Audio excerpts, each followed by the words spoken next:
welcome to Whiskey Politics. I'm Dave Sussman, your host and purveyor at whiskeypolitics.net. You can find our video series at americasvoicenews.com, as well as YouTube. Please don't forget to subscribe and hit the notification button so you're notified when new videos come up. Also, you can find our audio podcast at the Ricochet Audio Network. All of your favorite podcast applications, including iTunes, where your 5-star rating will be very helpful in spreading the word. I just got back from Politicon, actually last week, but we've been so busy with other interviews that we put these in the pipeline here. And we've got a series of shorter interviews today that I think you're going to find really interesting. What is Politicon? Well, unlike CPAC or Freedom Fest, which are definitely right-of-center, libertarian, conservative conventions, Politicon is where both the left and the right come together. You have panels with folks like Ben Shapiro and Michael Avenatti, the guys from Young Turks, as well as folks from Turning Point USA like Charlie Kirk. It's a really great place to come together and hear the other side of the debate, because unfortunately today we are so locked in to our echo chambers. We are so locked in to our favorite little corners of Facebook and Twitter, and hearing people reverberate the same information that we are saying, that unfortunately that becomes a little bit dangerous and limiting as far as what we want to hear the others say. This has caused a lot of consternation regarding the civility or lack thereof in our country today. We are so brittle with each other. We're so angry with each other. And I have definitely share some of that blame as well. I get on Twitter and I see what people say on the left, and I get very frustrated by it. You know, don't call me a racist or a homophobe or as a Jew, as an anti-Semite, because I believe in fiscal policies that are right of center. I support this president and many of the policies that he's put forward. That doesn't make me a racist.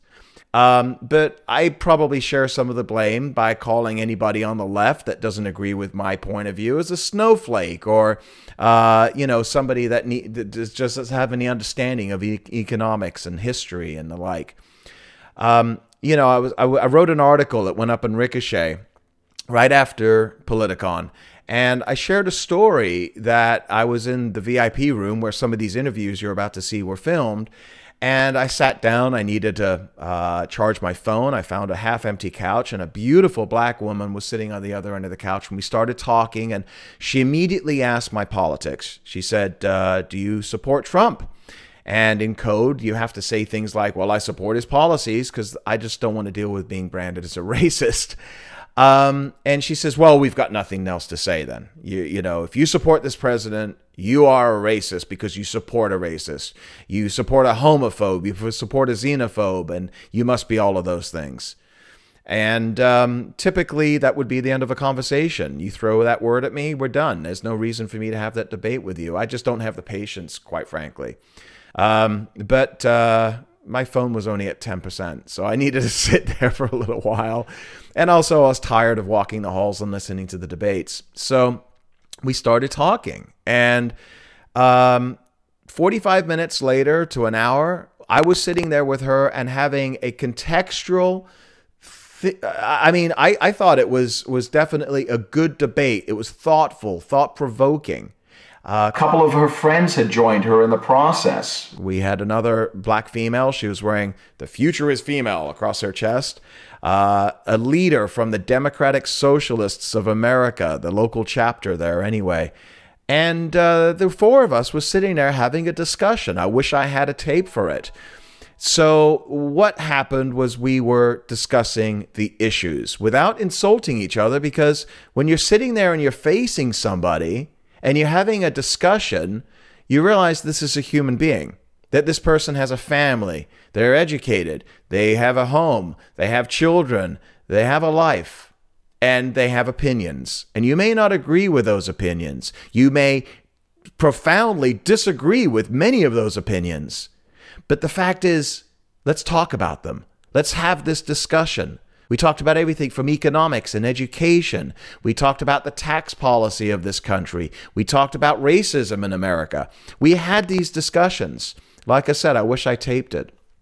But the point of the story being is that I wouldn't have met these people outside of Twitter or Facebook, where we would have hurled insults and memes against each other.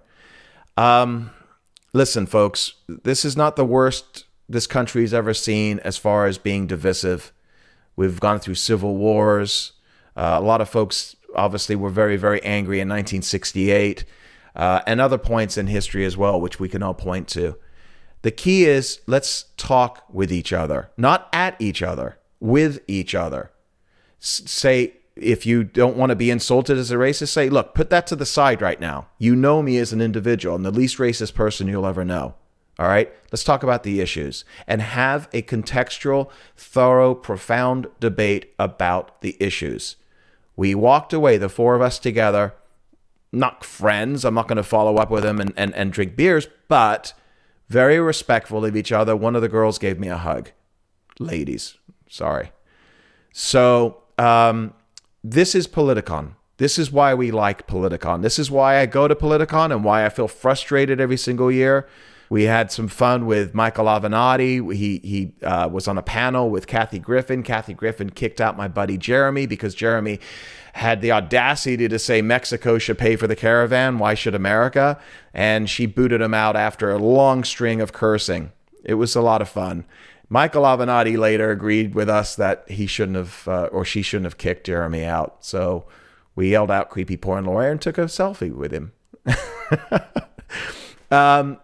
Anyway, here's a series of interviews. Some of them are shorter than others. We've got Coulter, we've got Charlie Kirk, we've got some great stand-up comedians like Evan Sayet, others on here as well that I think you'll find interesting, and it kind of gives a flavor of what Politicon is about. For the long-form panels, you've got Ben Shapiro, you've got Tucker Carlson and Cenk and all of these guys from the left and the right, Melissa Milano. They're worth seeing, and I videotaped them all. However, go on YouTube, type in Politicon 2018. You'll see them all produced perfectly, and it will save us having to put up a whole bunch of hours worth of panels. But I highly recommend you go check them out after you watch the Whiskey Politics interviews with the folks coming up here. So appreciate you stopping by and watching this episode. It's not so much of a long-form interview as we really do. Again, it's short-term, but short interviews, but I think you'll find them interesting. So pour yourself your favorite drink, sit back and relax, and watch the Whiskey Politics interviews at Politicon 2018. How you doing? Good. Whiskey Politics. Yeah, thank you. Thank you. Okay, Thank you. so we're barreling now into the 2018s. Got a couple of weeks left. Talk to me about what you think the biggest motivator is right now. Well, look, the Democrats have done themselves no favors. If you want any sort of form of order in the country, and to have and try to have at least a hedge against chaos, you must vote Republican. The Democrats have become a total and complete mob. They've lost all things of moral decency. You see an incredible amount of rates of incidents of violence against conservatives across the country, and the Republicans are creating jobs like you wouldn't believe. Low taxes, less regulation, common sense policies that have really stabilized the American economy and put us on a growth trajectory that is completely and totally historic. And so I think that's really going to motivate our base to show up. And if you want more of what they did against Judge Kavanaugh, vote Democrat. I don't think any rational voter wants that. We're in California right now. We're seeing that there's 4,000, maybe 5,000, probably 10,000 by the time it's all said and done. Immigrants are crashing the Mexican border. Is that something that you think can generate? Oh, without a doubt. And I think the latest report is that the Mexican government has found some way to turn them around. But look, this is nothing new. There's been caravans the last 20 to 30 years. The president campaigned on the wall. He was promised the wall by a Congress. They have to fund it. And look, the wall is not just important for a national security issue, which it is. It's not just important for domestic, but it's also talk about stopping child sex trafficking, stopping the flow of guns, stopping the flow of MS-13 in this country. 90% of all heroin and fentanyl comes across the southern border. And when we talk about the opioid, problem in this country, why not cut off the choke point of where it's all coming through? Last question for you. You were just on a panel. There were 5 people. You were one of the 5 that said that the Republicans are going to turn the House. Not turn the House. Keep the House. I believe that I believe Republicans will keep the House. I'll tell you why. Yeah. There's 3 congressional districts that I think Republicans are going to flip. Such as the one in South Florida. I can't remember the one I was reading about the other day, where Republicans are pulling ahead of incumbent Democrats. And I think that when the American people are honest with themselves, it's very hard to vote against a booming economy. I hope I'm not allowing my optimism to get in the way of reality, but it'll be very tight no matter what. Be very tight. But the kind of confidence and cockiness the Democrats had about Hillary Clinton winning, I feel the same thing. Like, oh, we got the House, we got it in the bag. Not so fast, my friends. I see a huge fumble with the Kavanaugh thing, and I've never seen our base so fired up and so ready to vote. And if we lose the House, I'll be the first one to say I was wrong. Very good. Thanks, Charlie. You Appreciate bet. it, man. Thanks, man. All right, bye-bye. And Coulter, thanks for joining us again. A great response, by the way, on our interview a couple weeks ago. Oh, good, thank you. Ricochet and Whiskey Politics. Okay, 4,000, 5,000 people at the border right now from Mexico, at the bottom of Mexico. They're going to be coming through. What are we going to do here? Well, I had this idea that if we had something permanent and impermeable, like Israel and China have, maybe a wall. I'm thinking a wall would do the trick. And then we wouldn't have to go through this every 2 months. And, oh, is he going to let them in? Isn't he? What's Mexico? I know. Let's build a wall. Okay. And is the appetite there in Congress for that? Because they're talking about... He doesn't need Congress. He's the commander-in-chief. He's lying to you. This could be an executive order. Not an executive order. That's his job. He's president. He has control of Defense Department, Homeland Security. Those are the two biggest departments other than sending out Social Security checks. Okay, the left are using this as an emotional wedge right now, and you're taking a look at, and they're putting all the families with the kids and the children at the front. Last time they did that, Trump's numbers went up with Hispanics. Right. Up with Hispanics. So, I don't know. I think they're trying to gin up. They're trying to gin up their liberal base, which is to say wealthy liberal women living in the suburbs with very wealthy husbands working on Wall Street. That's their base. You think the gender gap is of major concern right now? I think the craziest liberals are women. Okay. Not always in the biological sense. I'm not going to disagree sense. with you. So you're looking at Caravan. What about Kavanaugh? Is that another motivator? Yeah, it is, but it's great. I love Kavanaugh. I thought he was magnificent. I'm so happy he's on the Supreme Court. I think he's better than Gorsuch. So having said that, what was the Republicans' plan? What if Kennedy hadn't resigned? They had no plan to win this election. Okay. None whatsoever. They just got lucky. How did they know Democrats were going to be insane and start accusing Kavanaugh of gang rape and attempted murder? It just fell in their lap. They had no plan to win. You know what maybe they could have thought of? Have Democrats vote against funding for a wall. They're unbelievable. I'm so angry I can't even talk about it. Nice to talk. Nice to speak with you. Thanks so much, Ann. Appreciate it. Take care. And we're in the Politicon VIP room with Mindy Robinson. How you doing, Mindy? How you doing, y'all? You're doing all. So, okay, you are on a panel yesterday. What was the panel about? I did Kaya Jones' panel. It's a lot of different topics, like what makes America great to you, and what do you think of Trump and all that stuff. It was kind of a positive podcast, really.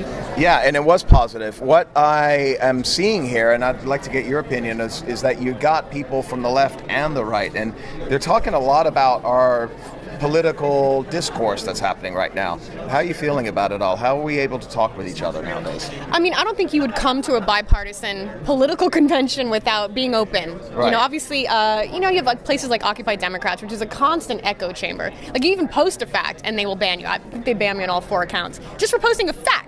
Not for saying anything mean, because they won't ban you for that. Right. No one wants an echo chamber. I could talk to this wall all day. It is not very interesting.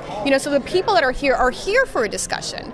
And, and I'm actually excited about it. Like, it's really cool to just not talk to, well, first of all, as in Hollywood, I don't get to talk to people with my opinion very often, and they're plentiful here. And there's a lot of people in the middle, and I think as a society we need to learn. There's a lot of people on the fence, in the middle, depending on the issue. We're not that off from each other. Mostly. So, again, being this as a bipartisan place, have you been to Politicon before, by the way? I've not been to this Politicon. Okay, so this Politicon is now at the LA Convention Center. It's much more spread out. This is the first time that they've done it in the 4 years that they've been doing it, and it was a much more condensed version before. And you had a lot more craziness. Do you see craziness here this year? I was expecting, I was raised Catholic, so I expected the worst. Right. And I showed up, and I don't know, in my head I expected crazy liberals that I see on my Facebook. I expected, half-naked MAGA rednecks, that I'm probably related to. I showed up and it's very civil. And it's disproportionately conservative, which I'm surprised at. Right. Considering I felt like it was kind of definitely catered to both sides. And it's in Los Angeles. But at the end of the day, I feel like maybe conservatives in LA are just like, they want someone to talk to. They want to be around someone else without looking over their shoulder. Right. It's been really cool. You're very outspoken. What are some of what is, would you say, the number one priority issue for you right now as we're heading into another election and 2 years away from a nationwide election again? I mean, there's tons of big issues. Obviously, I'm pro Second Amendment and all that other stuff. Personally, my biggest issue has been censorship online. I've been banned I don't know how many times. The last ban, thank God, Breitbart stepped in. It was wrongful, and I got my Facebook back. But I'm watching my conservative, libertarian, patriotic peers getting picked off one by one, getting unpublished, getting kicked off for no reason, and there's no recourse. And I don't understand why people aren't angrier, because it's going to keep happening. It's going to be eventually just a giant echo chamber of whatever narrative Facebook and Twitter want to push.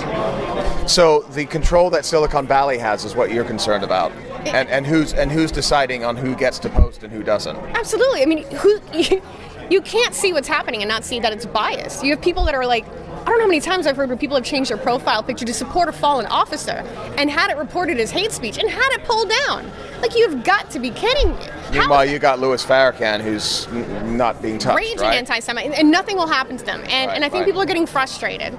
We just had to purge, 800 accounts and pages on Facebook? Mary King lost his basic page. Uncle Sam's Misguided Children, unpublished. Hypocrite, unpublished. All these people are constantly under a threat of being unpublished, and why?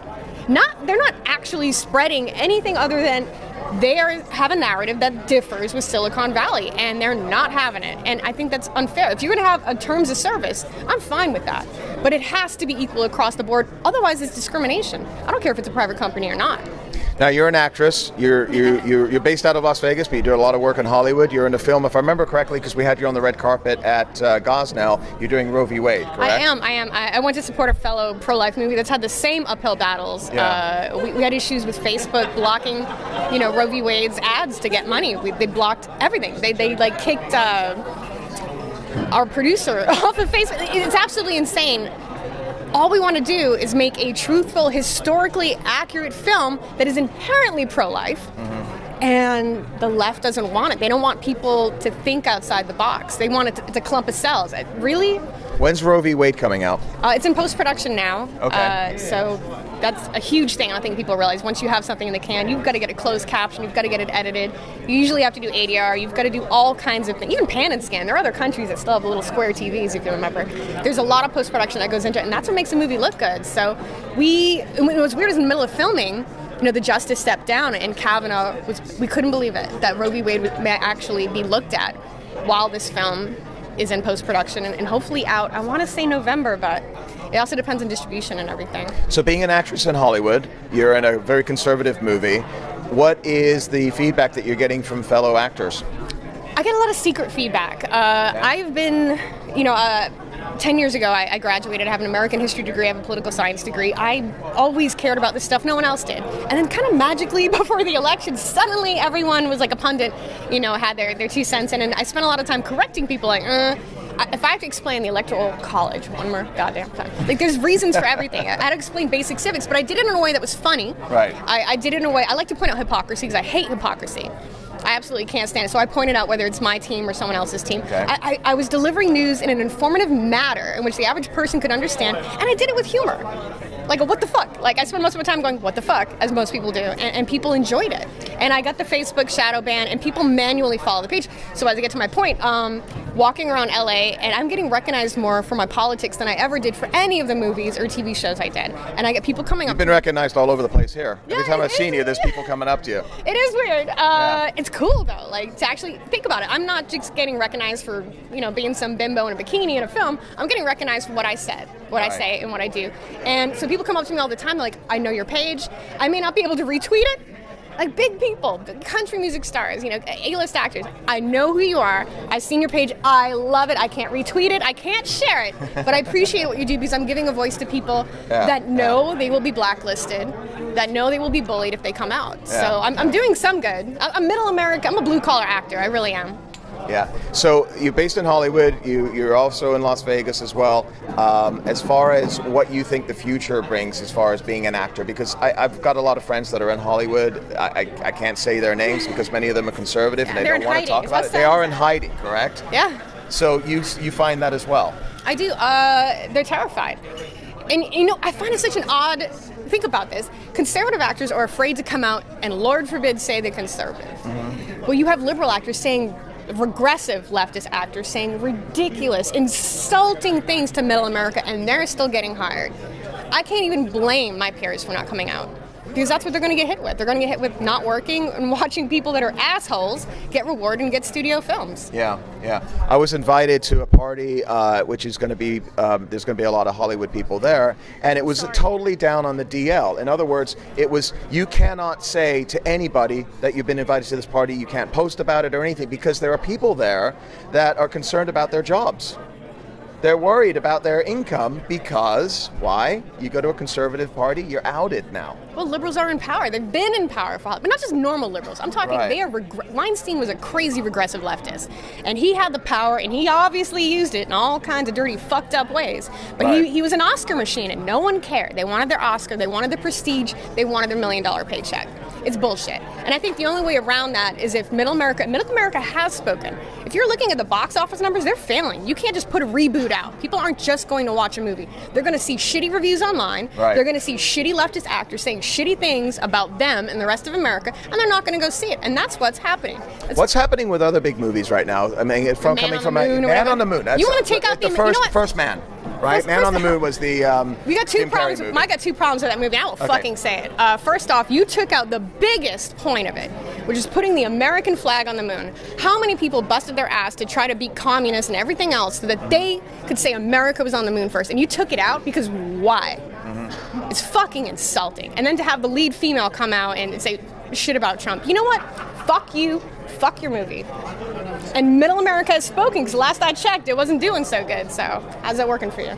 Yeah, it's not doing well at all, is it? I'm good. Fuck them. Okay, so is this is this, when we're talking about it from a cultural standpoint, box office numbers? Gosnell came out. It was one of the most successful independent movies this year. Considering it got barely any positive press. I think the number one independent movie of the year so far. And then Man on the Moon, First Man, I think it's called. They had the political controversy, the flag, the American flag, folks that didn't know this, was not put in when Neil Armstrong got off the moon. Buzz Aldrin was there, and people were furious about it because they're trying to make this somewhat a global achievement. Is that what it is? I think it's insulting. Same reason like when people are like, we have to have a female heroine in this film. Right. I'm capable of watching Superman and liking it. Right. To say it needs to be Wonder Woman is like, just because I'm female, I can watch a movie with a male hero and be all the same. So Christopher Reeve's Superman, when he's carrying the American flag floating around the world, that wouldn't be made today. It probably wouldn't. Isn't that sad? It'd be the UN flag. Oh my God, the UN. I just think it's insulting. There's obviously, you got conservatives, you got liberals, you got people in the middle. For some reason, being patriotic and loving our flag became wrong. I mean, not to most people, not to Idaho people or any Texas or anything like that. Flyover. And what I think has actually made conservatives more patriotic. And I mean, what are the leftists there? They're standing there like, oh, the flag's what? If you got a problem with their country, go to another country, because I've been to other countries and I love ours and I'm thankful every day. I ain't eating out of the trash or any of the other things. I'm thankful that I'm here and I want to make this country better. Why don't they? What's with the globalist thing? Like, if you really have open borders, what do they think is going to happen? It's multiculturalism. It's globalism. It's the moral equivalence that America can't be. It's the American first. They're against the American first crowd because they think nationalism in some way is a negative thing. But if you go to Australia, Australians want Australia first, or Germany first. Although they didn't work out a couple of times. I would never yell at a British guy for wearing the Union Jack. Right. What kind of asshole would I be? Like, of course he's going to be proud. But for some reason, there's this shame, and I'm like, I am proud to be an American. And if you're not, maybe you should move. What projects you got coming up besides Roe v. Wade? Shoot, I'm only working on something. I just did another segment of Brides of Satan. Checkpoint's actually on Netflix, and I guess it's on airplanes now too. So if you're stuck, this is called Checkpoint. Checkpoint. It's actually about veterans. There's like a domestic terrorism incident, and veterans that are in a community kind of get back into it and defend the country. It's actually really cool. It's got Bill Goldberg. It's got William Forsythe. And I know William Forsythe. Wasn't he in Raising Arizona? He's in Roe v. Wade. He's in really? Yeah. He plays a good bad guy. Is he a bad guy in that, or? No, he's one of the justices. Oh, is he? Okay. But he's getting older now. He can carry that. Oh, I don't know. Raising Arizona is one of my favorite all-time movies, now right? You're making me feel, because I'm like thinking, when did I watch that? He was with John Goodman, right? Yeah. So folks, check out Netflix, Checkpoint on Netflix, and then Roe v. Wade is in post-production. Any ETA when that might hit? And where's it distributed through? Is that going to be in the theaters, or? I heard it's going to theaters. It is going to theaters. I can't remember the name of the distro. I'm a bad co-producer on this.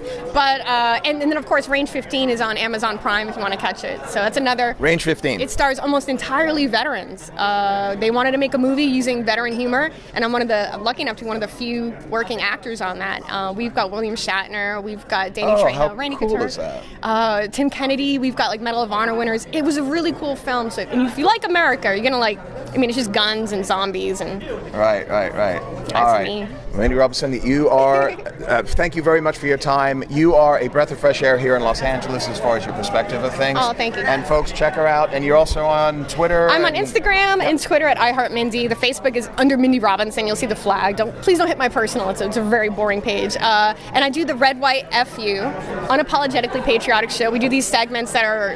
I mean, I'm surprised I don't just throw bacon up in the air. It's the most American thing you've ever seen. It's fun. All right. Folks, check her out. And thanks. We'll be right back. Whiskey Politics. Thanks, Mindy. No worries. And we are with Mark Meuser, who's running for California Secretary of State. Good to see you again. It's been a few months, and I know you've been extremely busy running around California. Yes. How's the campaign going? Full speed ahead. A lot of fun stuff. We've been really... been doing a lot of Facebook Lives and Twitters about potentially fraudulent voter registrations. In the last 3.5 weeks, I have uncovered 1.3 million potentially fraudulent voter registrations in the state of California. 1.3 million? 1.3 million. Okay, so what does that mean as far as the integrity of the elections go? It doesn't exist. I mean, we already know, according to a Harvard study, that the United States of America, of the 28 Western democracies, the United States of America is ranked 28th when it comes to election integrity. According to MIT, they've looked at California's elections, and they have said that we have the third worst elections in the United States of America. So, real quickly, we got a couple of weeks left in the election. How's the polling going for yourself? You feeling good about it? They don't necessarily pull these down-ticket races, but the Republican candidate for Secretary of State usually tends to do a couple points better than the governor's race. And we're seeing that the governor's race is coming down to a dead heat, so that's very optimistic for Republicans across the state, and my campaign in particular. So Mark Meuser, we had John Cox on, just went up today, folks, so you can find that on America's Voice News and YouTube and Ricochet. We were talking about Prop 6 a little bit, and how that might actually impact down-ticket races on the Republican side. Yes, well, Prop 6, when people study it, is 65% of them want to repeal the gas tax. But because of the deception done by the Democrats in the tyrants in Sacramento, they confused the title so nobody knew what they were voting for. And we're seeing that Prop 6 was going down. But through education of the voters, that's now a dead even heat. But what we're learning is that a very high percentage of those people who tend to only vote in presidential election years, who are conservative in nature, want to come out and vote for this repeal of the gas tax, which is going to change the dynamics of who comes out to vote. Gotcha. This is a lot like 1994 with Contract with America, where a new demographic of people came out to vote in a gubernatorial election. People who tended to only vote in presidential election years. And the people who want to come out tend to be more conservative. We are seeing data coming out, but with this Kavanaugh hearing, Democrats for the longest time had the enthusiasm gap had been skewing towards Democrat. Right. The Kavanaugh hearing just flipped it on a dime, and now we are pulling away on the enthusiasm gap. So things are really looking good. I've been talking to people like the Palm Desert Republican women. They had a 90-year-old lady who came in the other day, hadn't registered had been a registered Democrat her entire life, never voted for a Republican, and she was voting Republican. She was changing her party registration. And we're seeing this all across the state. We're seeing a lot of people that are coming over, and I think, you know, what we're also seeing right now is that there's a tremendous energy coming from the right because they're scared of what they're seeing on the left as well. So a lot of folks in the middle. Well, best of luck, Mark, and where can folks find you? MarkMeuser.com, MarkMeuser. Yep. And they could also see me on Facebook and Twitter. You're very active. I do my best. We follow each other, and I wish you the best of luck, Mark. Thank you. Thanks. And we have David Urban with us, who was a senior advisor to President Trump, and you brought Philadelphia and Pennsylvania and Pittsburgh and all my boys back at his home, exactly. huh? Yeah, so I was able to help channel the president to get him elected in Pennsylvania. That's help fantastic. him become the president. That's great. Now, you just got off a panel. There were 5 of you guys on there, Christie and Kirk and all that. You were one of the 4 that felt that the House is going to turn in a couple of weeks. Sure. Okay, talk to me about what you feel. Listen, I'm just realistic. I've been involved in politics for quite a long time. 23 seats needed to flip. Structurally, if you go through and look at some of these seats, just in Pennsylvania, there's massive redistricting, right? Okay. California, you have a lot of structural issues where people are retiring and Republicans aren't even running. So if you just add up those seats, it's pretty close to being 23.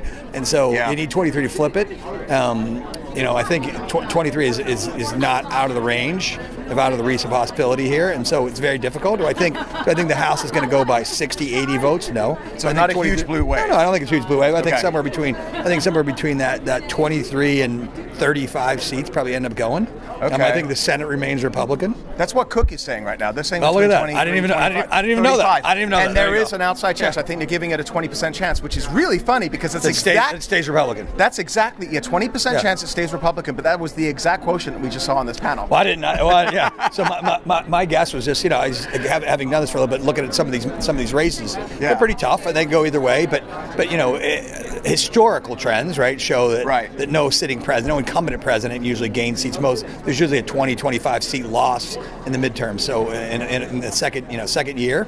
So it's tough. The president's swimming upstream here, and there's some structural changes that are making it even more complicated. So I understand Pennsylvania, there's been some serious gerrymandering over the last few years. They say that a lot of what's going to take place over the next couple of weeks is going to be based upon what happens in Pennsylvania. What do you think? Yeah, so listen, so Pennsylvania, you have the Supreme Court, Pennsylvania, democratically elected Supreme Court in Pennsylvania, redrew the map. It withstood legal scrutiny. There are going to be some losses that just that aren't you cannot stop, no matter who ran, no matter who is president. The districts are drawn where there's just more Democratic voters, and so unfortunately they're going to lose some seats. There are maybe 1 or 2 places that could be a pickup in Pennsylvania, so it'll be interesting. And then nationwide, right? It's going to be. That's why they have elections. You know, tune in on Tuesday night and let's see, right? Real last question for you. You obviously campaigned very hard in 2016 for Trump. Did you, in a million years, expect him to have this long list of successes? Listen, I love the president. I travel with the president. I was with the president last week in Pennsylvania. Okay. He's exceeding everybody's expectations. And especially the Democrats, which is at their own peril. And listen, you go to these rallies, and it's the signs around the arena are promises made, promises kept. The president's keeping all these promises going down, ticking them off one by one, and is incredibly successful. The rallies seem to be more. They're just bigger now than they ever were. Bigger now than they ever were. More exciting, more full of energy. So. Hopefully it bodes well. Money in the bank for 2020. Where can folks find you?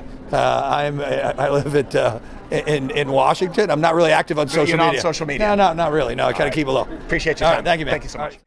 And Dave Sussman back with you at Politicon, and we are with the world-famous street artist, guerrilla artist, Sabo. How you doing, bud? Great, man. Good, glad to be here. Good. Just commenting on the T-shirt. It's your Politicon annual T-shirt? It is. It's my everything T-shirt. CPAC, all that. I think I was thrown out of CPAC, or at least disinvited because of this T-shirt. Are you going to try and make it next year? You know, I'm going to. I'd like to have a documentary that hopefully they'll screen there. All right. But it's going to be a lot of work for me to pull that off. Okay. Well, it's going to be my 50th birthday there, so you're not going to want to miss that. That's a big one. Yeah. It's a big one. You just, a year older than me, right? Yeah, I'm 51. 50 was, I've never had a birthday in my life, but my 50th, I actually went out of my way. Right. So. I'm thinking I'm going to be in D.C., got to make something happen. Good. Yeah. Anyway, you just came off an incredible week. You're probably still on Drudge. You were on it for like 24 hours the last time I checked. The Maxine Waters billboard. Talk about that.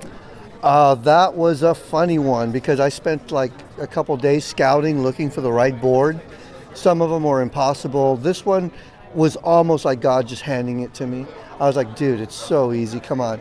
And it took like 15 minutes to do. And what it is Michael Myers, because Halloween is coming out, the movie. And it's Michael Myers with a knife. And I just replaced his face with hers. And then I put hashtag uncivil Democrats. And it read perfectly. When I saw that face slide over Michael's, my heart just warmed up. I said, that's the funniest thing I've ever seen. It was really impressive. Now, two things I have a question for you. Number one, you said it only put 15 minutes to get up there. That was high. How'd you get up there on top of that billboard? A ladder. You know, it's like, you know, I have to admit, it's like I don't have anyone that shoots really well for video, so I got to shoot it myself. So I have a choice. I'm either on the billboard or I'm shooting video. And the only reason I choose to shoot it myself is because every time I get a film crew out there or anyone with a camera, I never get the footage, or the footage is bad. So it's like, screw that. So this one, I knew what I do is I work with my crew and I walk with them. I said, this is the deal. Ladder up this, and it's almost like a dance. We get the dance steps down. This is what's going to go wrong. This is how to make it right. And then I tell them, if you don't think you can handle it, I'll do it. But, you know, obviously we're not going to get any drone footage, but at least man the camera. Long story short, it's like the Al Sharpton one, or not Al Sharpton. Who's that one politician that was groping that woman? Oh, Franken. Franken, yeah. Yeah, on the airplane. That one took 14 minutes to put up. Yeah. So it's like boom, boom, boom, and I was happy it happened. Wow. Okay, second question for you. I've seen you go viral before. I've seen you be on Drudge before, but you were everywhere. You were on television. You were on every conservative and even some left-wing blogs. You were in the LA Times. What was that like? You know, man, I love Matt Drudge, man. Matt Drudge is a saint. Is that if you can make Matt Drudge, a lot of people will pick you up. Yeah. So it turns into how to go viral. And one of the best ways to go viral is to get on the Drudge Report. Well, you can't choose to do that, though. You can't choose it helps. Drudge curates, right? No. But so how does that happen? I don't know. Just experience, luck, whatever. Okay. I gotten to the point to where I almost just have to post stuff on my social networking sites, of very few that I have left, because they took away my Twitter and my Facebook. And then, you know, you're back on Facebook now. Well, I have a personal page. Okay. But no, as of this morning, I'm in another 30 days Facebook jail. So. For what? Dude, and I just got out of Facebook jail. Wait, why? Because I wrote something like about that one reporter, that New York reporter that got killed. The Washington Post reporter? That person? Right. I said, I don't understand what the problem is. We should send all our reporters over there. And minus you, of course. And I got to be a reporter first, but I'll take a bone saw to every single one of the people at CNN. All right, so you're off of Facebook, but you are still doing stuff. I mean, just by way of a quick anecdote here, and folks, you need to check this out. Jeremy, our friend, called you this morning, told you what happened yesterday when Kathy Griffin called him out in an audience of 1,000 people, called him an MFer, and had him kicked out. And this morning, within 10 seconds of you hearing about it, you had Kathy Griffin holding Jeremy's head. Yes. How do you get stuff done so quickly? What's the turnaround time for you on these things? Oh, dude, I'm so good. I've been using Photoshop and Mac for so long. It's like playing the piano. Yeah. It's like I can very like, that's the easy part. It's like coming up with an idea, that's a hard part. Okay. You were also just featured in a bio piece in the Weekly Standard. Mm-hmm. You and I spoke about it before. I think you were a little bit nervous. You didn't know if it was going to be a hit piece or not. It actually was quite interesting. It was very, very interesting. Yes. What was the response that you had to it? Great. It was like, I generally don't worry when the left interviews me, because I always tell them, ask whatever you want, be as brutal as you want. I'm not going to run away from any questions. And I tell that to every reporter, and I tell that to them at the Weekly Standard. And he really took me up on it, man. It's like he was brutal. He was a never-Trumper. He was vicious with his questions. We'd get drunk. And so I was worried. And not only that, sometimes you talk to somebody, and when they relay back what they heard, it's totally opposite what you said. And I kind of got that from him. So I was fucking nervous, wondering what the hell is this guy going to post? Because he got really personal. We talked about family. We talked about whatever. And I wasn't even going to read the article, but I read it. And it was actually quite well. Yeah, I thought it was done very, very well, and it went into a lot about your background, your personal history, and here's the thing: is that a lot of folks on the left, and I want to get your opinion on this, will say that anybody, right of center, their immediate default is that you're a homophobe, you're a racist, you're sexist, blah, blah, blah, blah, blah. And what came out of that is that, and you and I have talked about this before, is that you're none of those things. Yeah. Right? But you're a provocateur. So how do you ride that line of being a provocateur and not having people brand you? Well, people are going. Well, see, the problem isn't are people going to brand you.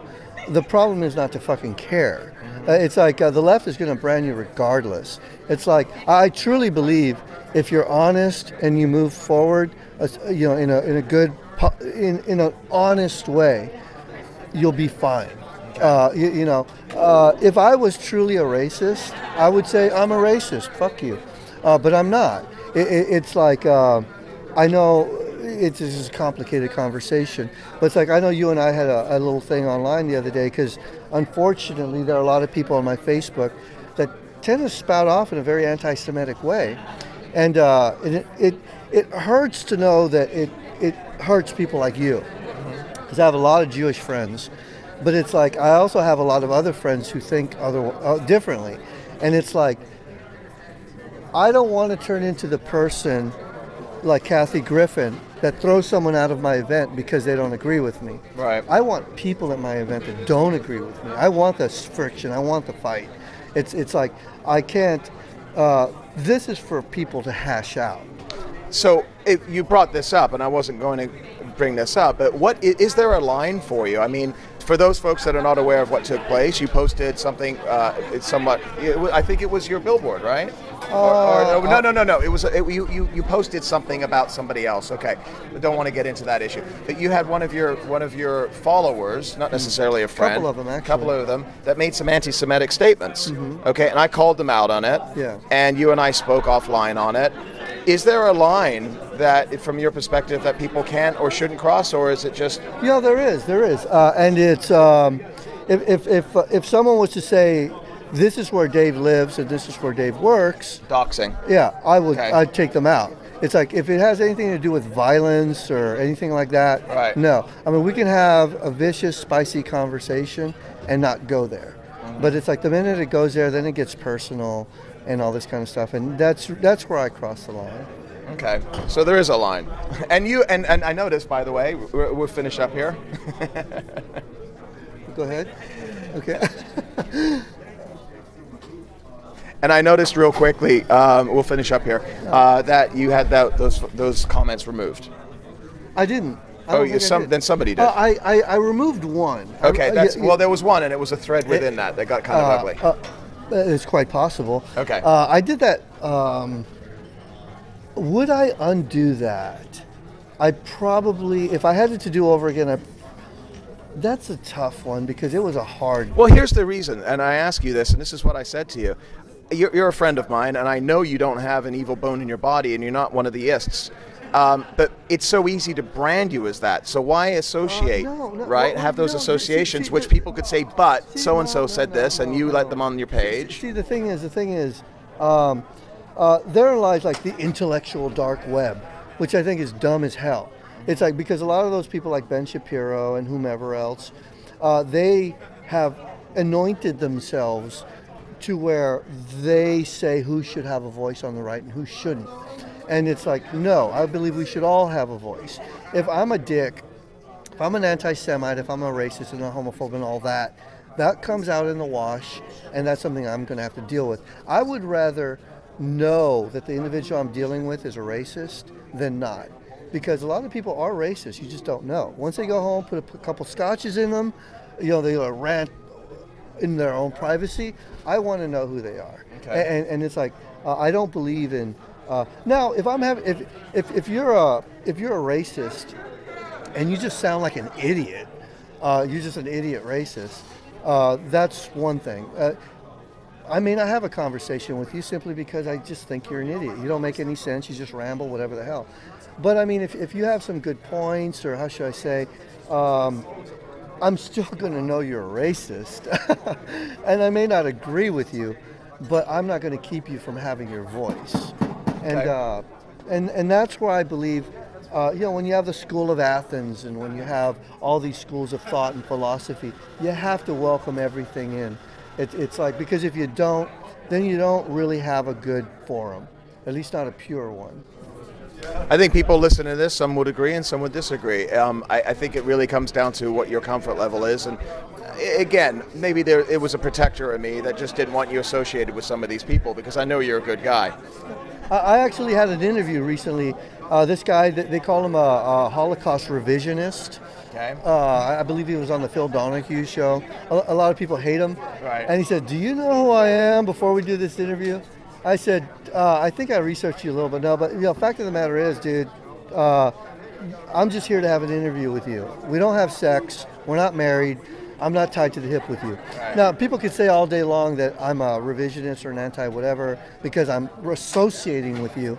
But it's like, no, I'm just having an interview with a guy. All right. I know that you never really talk about your projects before they actually come out, but with the election coming up, you got any surprises? I've got one more left. I'm pretty sure I've got a pretty big one left. I can feel it percolating. So it's just a matter of... Will we see it before November the 6th? Oh, I hope we see it as soon as possible. I have like 3 of them in my head. I just have to get off my ass and do them. All right. It's going to be a very interesting head. All right. Sabo, folks can find you pretty much nowhere these days. Yeah. You got a website. Yeah, my Twitter and my Facebook are gone. But I am on Instagram and I am on YouTube and unsavoryagents.com. Unsavoryagents.com.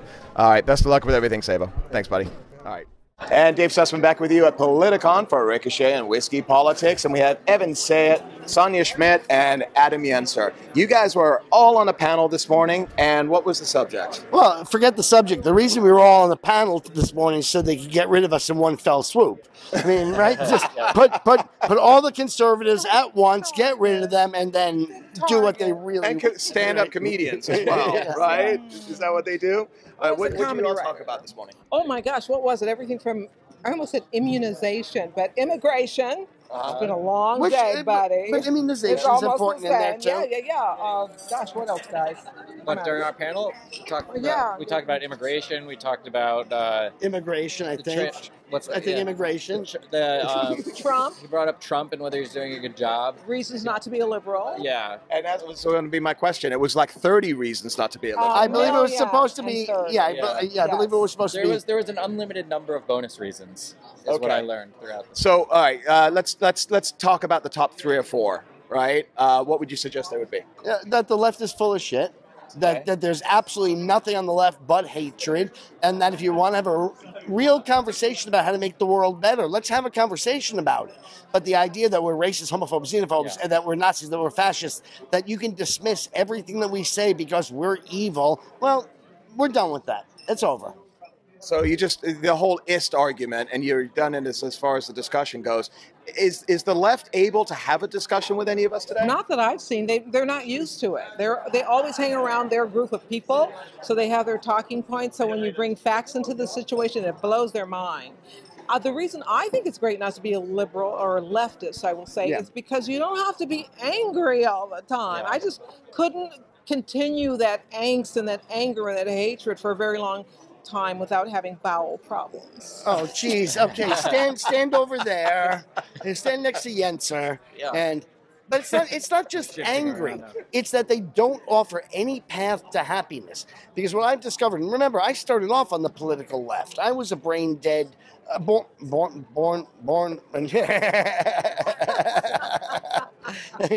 See about what I mean about liberals? That's what they do. They just get in the way.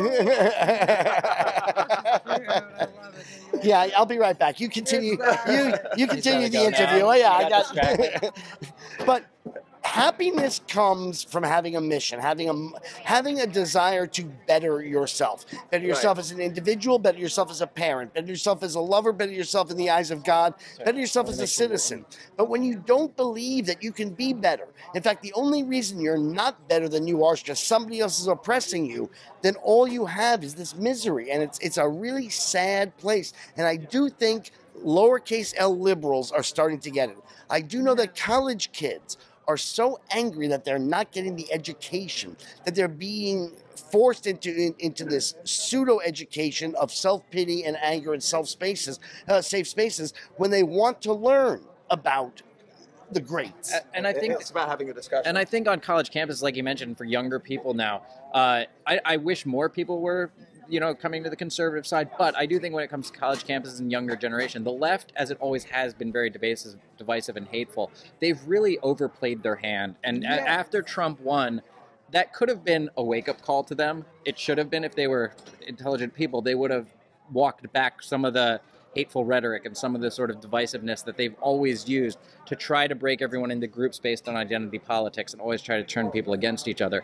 And I think when you see the sort of backlash against political correctness and things like that, it is because the left really overplays their dividing people into groups and turning everything into a chance to be either oppressed or outraged or hated. And they sell victimhood, which is appealing to people because being conservative, you accept personal responsibility, which is very freeing when you accept it. But what victimhood offers you is everything you do is never your fault. If you fail at anything, it's always someone else's fault. If you're unhappy about something, it's always someone else's fault. So I think that is, what attracts them. But I think, one of the great reasons to be conservative, as they said, is that we're not racist, we're not bigot, we're very welcoming, happy people. One of the things that I noticed from the... I'm sorry, because it's your show, but I want to say something. But I'm going to take it. But, yeah. And welcome to the Evan Sayet show. And never does this. Welcome my guests. But that being said, the left has no choice but to overplay their hand because they have to double down. Yeah. If they stand pat, then they lose, as proved by Trump. If they go more honest, then they lose because they can't win an honest debate. So all they can do is double down on their dishonesty, on their hate, on their anger, and when they do so, they only become more obvious, which then requires them to double down again and again, and end up banging on the doors of the Supreme Court. Right. Right, and that's exhausting to be. Yes. I was going to ask you. I'm just at an age where I just can't do it. It's just too much work. Well, let me ask you about this because you mentioned something really interesting this morning, and Adam was just talking about the victimology, the victimization that we see out there. You were saying how it actually not only impacts our culture, but it impacts our economics, it impacts our society and our children. And you say that you grew up in Compton, was it, as a child? In South Central, right adjacent. It's Compton adjacent. Okay. You went Christmas lights and the whole thing. It was a lovely neighborhood. Two parents.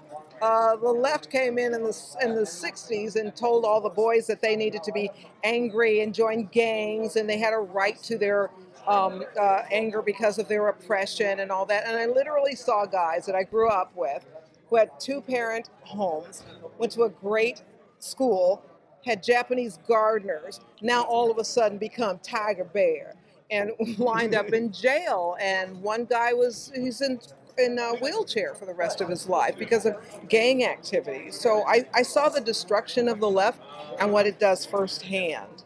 And I drive back there now, and when I was young, there was all black businesses. I mean, every product and services you could imagine was provided by black business owners. And now it's a wasteland of liquor stores and it's really bad. And chicken shops, which I don't mind the chicken shops. This sounds good. Chicken shops and liquor stores. I'm going to go there. Yeah, nothing wrong with some churches or Popeyes. I'm going to head down there. Let's gentrify the neighborhood. Sounds good. However, it brings me to tears when I see all these people kind of walking the streets like zombies. They can't get a job. They couldn't interview for a job, or it's sad to see where this went. Yeah. And I'm old enough now that I can see the through line, the beginning, middle, end. This looks like the end of the black community, and it's due to leftism. It's also impacting entertainment, and I know you stand up. Yep. Comedy writer from Comedy Hollywood. writer. Okay, so you're all in comedy, and you and I have a contact that we know in common over at Ellen. Yep. Can I get a job? And so, we see like Norm Macdonald, right? And he has to go on this apology tour now on The View, and it's The View, right? The one View. The first thing he's ever done that I didn't like. Right? Like, I love it. Right. What's the state of comedy today? Double down. Well, first of all, who had the audacity to name a TV show where you spend an hour looking at Whoopi Goldberg, The View? It's The View, as if there's only one view. Yeah. That's the problem, right? What's the state of stand-up comedy these days? when Jerry Seinfeld, who has the most pablum, I think he's funny. Don't get me wrong. This is not an insult, but it's the most pablum act there is. He talks about Superman and breakfast cereals, and he will not do college campuses because he's not PC enough. We've got a problem. And the whole point of stand-up comedy, the reason they loved Lenny Bruce was because he broke all the rules. You're supposed to push the envelope. You're supposed to do what's edgy, and then, you know, now we have all these speech codes, and, you know, college campuses won't book people that are going to say anything that offends anyone. And when you look, I mean, I'm a TV writer and a stand-up, and I think it's so, like, it's just disappointing in the comedy industry when you look at all these late night shows, and across all of them, you get the same perspective, the same jokes every night, the same stock punchlines. It's just you go to the same Trump's a racist or women make 30% less. You just plug in a punchline, and they all do the same jokes. Yeah. I'm so sorry. The way we used to say it is blah, blah, blah, Bush is stupid. Yes, and they do that now with Trump. And it was Reagan as a cowboy and stupid 10 years before that. Exactly. Right. And they act now like they're part of this resistance. But what they don't consider is they've been doing these same jokes the whole time Obama was in charge. Before that, the whole time George W. Bush was in charge. They've always only attacked conservatives, only attacked the right. If they are a show where they say they go after both sides, they'll make sort of lighthearted, safe jokes about people on the left. Or once someone falls out of political favor on the left, then they'll go after them. But they don't do hard-hitting comedy that satirizes the left, which is totally possible to do. I do it in my stand-up act all the time, and I do it for liberal and it's good. audiences. I saw you recently. It was and I do it for fantastic. liberal audiences. I like trying to get people to laugh at stuff they disagree with. But yeah, you can totally do it from that side, and it's disappointing no one's doing it.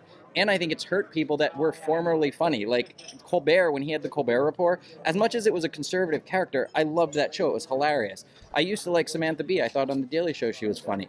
They've all become so bitter and so just overtly nasty political that their own shows are not as funny as they used to be. The most insidious thing that I don't think a lot of people really realize is how, if you're a conservative inside Hollywood, you have to keep that a secret because you can't work. I mean, it comes between, do I feed my family or do I let my beliefs be known? And what's really scary, if you don't chime in at all, if you just choose the silence option, it's almost guilt by omission. You know, if you don't say anything, they're kind of looking at you going, why aren't you chiming into all this hatred? I wish more conservatives in the industry were open about it, though. There are more in there. It is a risk. It is a risk. But I mean, I work for a very left-leaning show. We're not overtly political, but I work for the Ellen DeGeneres show. We have, you know, mostly liberal guests when we do have politicians on. The perspective of the show is very left-leaning. But I do wish there were more comedy writers, comedy directors, producers across not just comedy, but in Hollywood that were just open about being conservative. And it's a risk. I did it and but I I got think kicked out. You got kicked out of what? Risk, Hollywood. I got a phone call one day. I go, hello. They go, this is Hollywood. When they called me Collect. You're all weak, folks. So is there an opportunity right now? Because you talk about Ellen, we talk about The View. It's daytime TV. And the old metaphor of the stay-home mom and you know, eating bonbons, watching television, I think is history. Isn't we see on Fox they have what's the morning show with the ladies? Five? No. With the one lucky guy. The Five. No. Outnumbered. Thank you. Okay, so I think that does very well. By the way, let that be to the people at home. We don't sit and watch Fox. We didn't even know the names of the show. Exactly. All right? None of us could think of even the name. Sir. Okay. So what I'm asking is there an opportunity for a show to go up on the networks against an Ellen or The View? Well, here's the problem with that. I've been around many incarnations of trying to start like the elusive conservative Daily Show.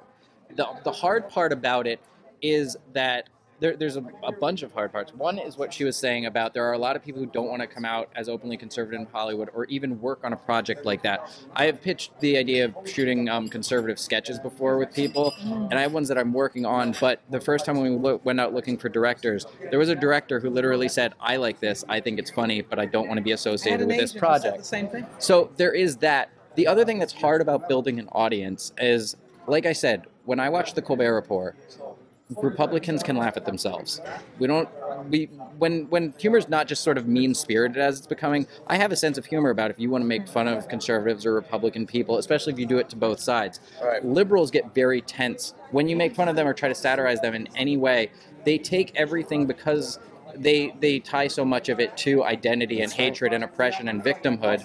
They take any joke that targets their side as that's not allowed, or no one should laugh at that, or we should boycott this, or we should cancel that. Right. And that's what happened with, Tim Allen's show getting canceled and being brought back. Part of the problem is that we don't think of our leaders as God. We have gods. The left, because they have no God, thinks of their leader as God. Therefore, when you make fun of us, when you make fun of George W. Bush, we go, oh, yeah, he's human, he's got foibles, But when you make fun of Barack Obama, you've committed an act of blasphemy. Because it's their religion. Because it's their religion. And thus, you're exactly right, they cannot laugh at themselves. The other part, and I think it's part and parcel of the same thing, is that to the left, everything is part of the war. Everything. Whether it's sports, everything is part of the war. And so they're not going to give us the ammunition of pointing out Barack Obama's foibles. And it's too bad because they're so funny. Yes, that's true. There's just so much fun to be made from them. But there's so much material for you all, right? So much material. Yeah. But they don't take themselves as funny. They take themselves very seriously. But as I said on the panel, I'm acting now, so I'm back in Hollywood, but I'm having to do it under an assumed name. You're under an assumed name? Yes, because they can easily. And unfortunately, it's my name, and so I can't get work any longer. While she's skyrocketing, I can't pay the bills. But I'm so concerned that they're going to. You might get the royalty checks. Yeah, no, he's not getting any. But they're going to look, they're going to Google my name. It's going to come back to politics, and I'm dead in the water. It's just not going to happen. So. And somebody, maybe even among this group, invited me to a party, and they said, "Don't tell anybody, though, because there's going to be some Hollywood people there, and these people don't want to lose their jobs." I mean, that's a little. It's terrifying conceptually, right? That you cannot want lower taxes or whatever it is that the conservatives believe, and be invited to a party or keep your job or let it be known but part of the problem is their lives have been so easy that this much disagreement is more disagreement than they've ever had. When they yell Bush is Hitler or Reagan is Hitler or Giuliani is Hitler or Trump is Hitler, there's only one reason for that. They don't know who Hitler was. Yes. Exactly. Yeah. Yeah, they don't know that. And Evan invited me to my first Hollywood conservative party. And it was just so weird because, it's so funny because Harvey Weinstein invited me to my. I'm sorry, keep going. Harvey Weinstein invited me to his hotel room and just wanted to read the script. Right? That's how it was so bad for me. Harvey Weinstein invited me to his motel room. That's pretty bad. That's pretty bad. I can't touch this stuff. Five more Unlike years. Harvey How many years and I'll be gone. Even when he invited me, he was like, "Now you sure you're conservative?" Because the assumption, and it's not a hard assumption, that a black person would be not a conservative. But even at that, we were kind of looking around the room, going, "You're conservative." We'd see these stars and these big people who you never heard about this before, and we couldn't believe that they too were conservatives. Yeah. All right, folks, so we're going to wrap it up here. Where can we find you? What projects are you working on? I'm on 37th and I have a new book called The Left It Book, or you can look at leftit.com. And is that the equivalent of a walk away, or? It is very equivalent, but on the black spectrum, and it's about my journey in Hollywood, my miracles that brought me to the left, and how that all connected. Right. Where can folks find it? Gosh, I've converted already. I just want to work. Well, you're dyslexic. I just want to. Where can folks find it? Yeah, on the Left It Book or leftit.com. Okay, great. Yes. Adam? The next big show I have coming up, I'll be headlining the Joshua Tree Comedy Festival on November 9th. And then if you want to check out my other dates and some videos, you can go to adamyenser.com or follow me at comedian Adam Yenser on Facebook. Very funny guy, by the way. It's Yenser. And did you have to put the comedian in front of it because there were other people with Adam Yenser? It was because I don't It's because I have a separate page for my comedy than my personal page. Gotcha. Smart man. Yeah. Smart man. Gotcha. And Evan? me, Evan Sayet, EVAN, S as in Sam, AYET.com. books? My book is The Kindergarten of Eden, How the Modern Liberal Thinks. And I've got 2 others in the works, but a little premature to talk about it. Okay. All right, folks. Thanks a lot. And we'll be back again real soon to Whiskey Politics. And follow these folks. They're all fantastic, very, very funny people.